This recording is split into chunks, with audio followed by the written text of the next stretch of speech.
पत्रकार बबली सिंह से अभद्रता का मामला पकड़ा तूल। आबकारी अधिकारी द्वारा पत्रकार से अभद्रता का मामला, क्या यह सत्ता संरक्षण में तानाशाही नहीं? रीवा जिले में आबकारी विभाग के प्रभारी अनिल जैन द्वारा एक वरिष्ठ पत्रकार के साथ की गई अभद्रता का मामला सामने आया है। वायरल वीडियो में अनिल जैन एक प्रसिद्ध पत्रकार को न सिर्फ अपशब्द कहते नजर आ रहे हैं, बल्कि उन्हें गांजा तस्कर कहकर भी बदनाम करने की कोशिश कर रहे हैं। यह न केवल एक पत्रकार की गरिमा पर हमला है, बल्कि लोकतंत्र के चौथे स्तंभ पर सीधा प्रहार भी है।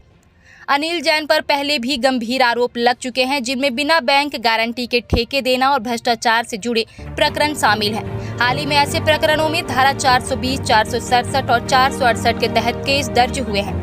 आरोप है कि आबकारी विभाग के कई अधिकारी, जिनमें अनिल जैन का नाम भी जुड़ता है, अवैध तरीके से शराब के परमिट जारी करते हैं। एक ही परमिट पर 3 अलग अलग स्थानों के लिए शराब भेजी गई, जो स्पष्ट रूप से नियमों का उल्लंघन है।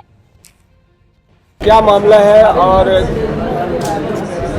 जिस तरह से अभद्रता कर रहे हैं उस पर आपकी क्या प्रतिक्रिया, क्या कहना चाहिए? सबसे पहले एक अधिकारी को किसी भी व्यक्ति के साथ अभद्रपूर्ण व्यवहार नहीं करना चाहिए। इससे ये तय होता है कि भाजपा की सरकार जो है किस तरह से अधिकारियों को छूट दे रखी है और किस तरह से अधिकारी तानाशाही पर उतारू हैं।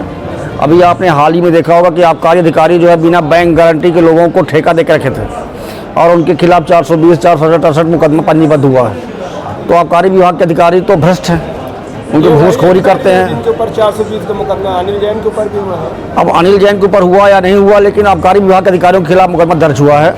उनमें से अनिल जैन भी हैं या नहीं हैं, ये तो जिनके रिपोर्ट में देखने पता चलेगा। लेकिन मैं ये कह रहा हूँ कि आबकारी अधिकारी रीवा के कई अधिकारियों के खिलाफ जो है भ्रष्टाचार के मुकदमे दर्ज हुए हैं।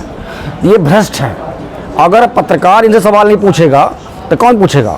चौथा स्तंभ पत्रकार है लोकतंत्र का, और अगर उनके पास इतनी छूट नहीं रहेगी कि वो भ्रष्टाचारियों से भ्रष्टाचार के संबंध में सवाल पूछने के लिए चले जाएं।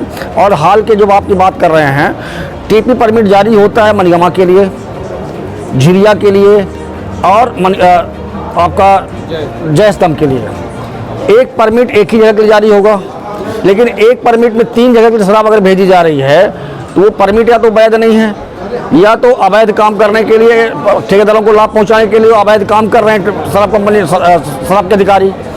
तो जो अवैध काम कर रहे हैं शराब के अधिकारी, आबकारी अधिकारी, तो उनसे सवाल तो पूछा जाएगा। किससे सवाल पूछा जाएगा? और सवाल पूछने पर अगर गाली गलौज किया जाएगा और उसके पश्चात रिपोर्ट लिखाने के लिए पुलिस के अधिकारियों के पास जाएंगे तो वो मिली भगत करके उनके खिलाफ कोई कार्रवाई भी नहीं करेंगे, तो ये पूरा तानाशाही है। मतलब पूरा तंत्र जो है भ्रष्टाचार में लिप्त है, और यहाँ पर जो नेता हैं वो ऐसे लोगों को संरक्षण प्रदान कर रहे हैं।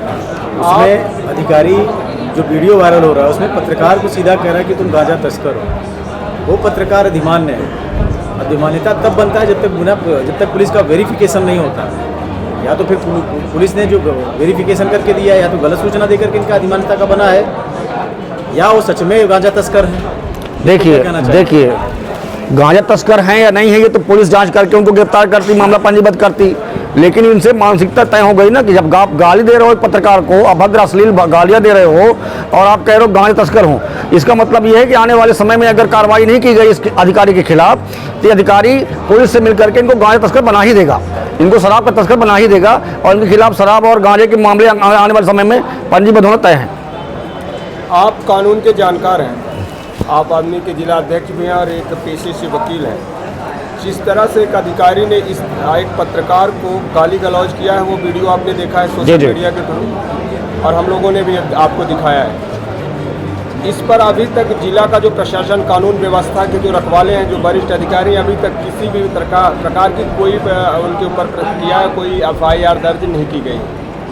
क्या धाराएं इनके ऊपर बनती हैं और क्या प्रशासन को इस पर एक्शन करना चाहिए या नहीं करना है? गाली गलौज चाहे अधिकारी करे, चाहे कर्मचारी करे, चाहे प्राइवेट कर्मचारी करे, 294 का धमकी देने का, धमकी जान से मारने की धमकी देने का, मुकदमा फंसाने की धमकी देने का, 506 का मुकदमा बनेगा, 294 का मुकदमा बनेगा। आप जिस ऑफिस में बैठे हुए उस ऑफिस में आप पत्रकार को निकालने नहीं दे रहे हो, 347 का मुकदमा बनेगा।